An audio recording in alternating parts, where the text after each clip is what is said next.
अजीज दोस्तों साथियों, रामपुर मैं 50 साल के बाद आया हूँ। मैं यहाँ का दामाद हूँ। 50 साल पहले मैं यहाँ पहला इलेक्शन नवाब मुल्क अली खान का हराने आया था। उसके बाद वो दौर भी मैंने अलीगढ़ करके रामपुर का देखा। यहाँ की अजमत, यहाँ की शोहरत, यहाँ का इखलाक, ये सब धीरे धीरे खत्म होता गया। मैं इस इलेक्शन को इलेक्शन नहीं कहता, मैं इसको रेफरेंडम कहता हूँ। आपके बच्चे इस मुल्क में कहाँ रहेंगे, इसका तसव्वुर किया है। मैं एक बीमार आदमी हूँ, उस जगह खड़ा हूँ जिसकी आंखें अपने रक्त मिलने को बेचैन थे, लेकिन इसलिए निकला हूँ कि ये वो हिंदुस्तान नहीं रहा जो मेरे बचपन का हिंदुस्तान था, मेरे ख्वाबों का हिंदुस्तान था। इसकी जिम्मेदारी हमने क्या की? हमने आपस में इख्तलाफ किया, हमने एहतियात नहीं की, लोगों के तरफ भरोसा नहीं किया। याद करना, इस वक्त दो तहरीकें हैं हिंदुस्तान में। एक वो लोग हैं जो इस आइन को खत्म करना चाहते हैं, और एक वो तबका है जो आइन की हिफाजत करना चाहता है। मेरे अजीजों, मेरा ताल्लुक यहाँ के आइन, यहाँ के संविधान से है। अगर संविधान खत्म हो गया तो तुम क्या करोगे, तुम्हारे बच्चे क्या करेंगे? तुम्हें ये एहसास है कि तुमने क्या किया है?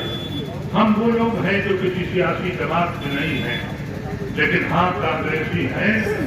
कांग्रेस इसीलिए है कि हमारे बुजुर्गों ने उस वक्त जिना को ठुकराया था और नेहरू को अपनाया था, लेकिन आज हम अपने ही वतन में आज हम गुनहगारों की तरह बैठे, लोग खामोश हैं, हम डर गए हैं। उसका एहसास क्यों होना चाहिए?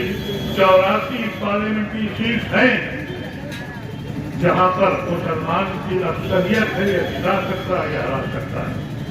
72 सीटों पर बीजेपी है। मुजरिम जीबी को कहें कि अपने दरगाह में छाप के देखें। इसी यूपी में 32 सीटें ऐसी हैं जहां मुसलमान जिता सकता है या हरा सकता है। 28 पे बीजेपी है। शर्म हमको आनी चाहिए या नहीं आनी चाहिए? और हम आज इसलिए आए हैं कि इस इमाम के पीछे हम नमाज पढ़ते हैं। ये बहादुर इंसान है, ये सिर्फ मौलवी नहीं है, इसने MA किया हुआ है जामा मिलिया इस्लामिया से, PhD कर रहे थे, और मुझे शिकायत है मैंने उनसे चीज पूरी नहीं की, लेकिन मैंने इनसे खुतबा सुने हैं, इनका जज्बा सुना है। आप यकीन कीजिएगा, जब फिलिस्तीन के बच्चे मारे जा रहे थे तो इस हुकूमत ने यह फैसला किया और मस्जिदों को ऐलान किया कि आप फिलिस्तीन के मजलूमों के लिए दुआ न करें। मौलाना ने मुझे फोन किया और कहा कि यह शक है, मैं चाहता हूं कि आप आइए और मस्जिद में। मैंने कहा कि नहीं, दुआ हमारा हक है। आपको अंदाजा नहीं होगा, इस इमाम ने मुझसे मस्जिद में खुतबा करवाया और ये कहा कि हम इबादत करेंगे।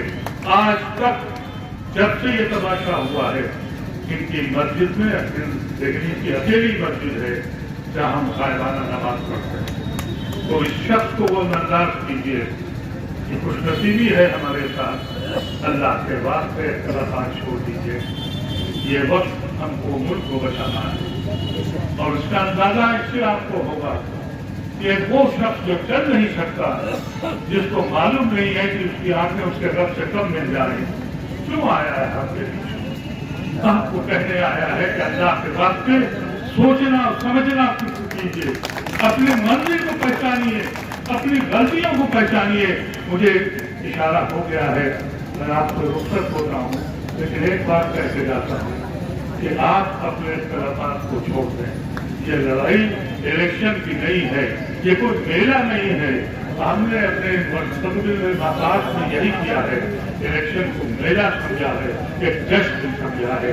ये इलेक्शन नहीं है जो 52 में इलेक्शन हुआ था, और उस वक्त ये हुआ था कि सरदारका की हुकूमत बनेगी या गांधी की बनेगी। उस वक्त नेहरू खड़े हो रहे थे और एक रेफरेंडम हुआ था, और आज 24 का इलेक्शन रेफरेंडम है। आप अपने घरों में बैठे रहिएगा। अफसोस और अफसोस कि आप 32 और 33% वोट डालते हैं और फिर इल्जाम देते हैं। यकीनन हम कहीं न कहीं खतरनाक हैं। आपसे दुआ करते हैं गुजारिश करते हैं कि मायूस न कीजिए गा, कम से कम मैं उस हिंदुस्तान में मरने को तैयार नहीं हूँ जिसको मैंने तसव्वुर भी नहीं किया था।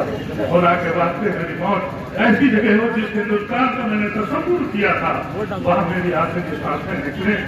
इतनी बात के साथ आपका शुक्रिया करता हूँ, इससे पहले से बना कर दिया जाऊँ। तो आखिर दवाना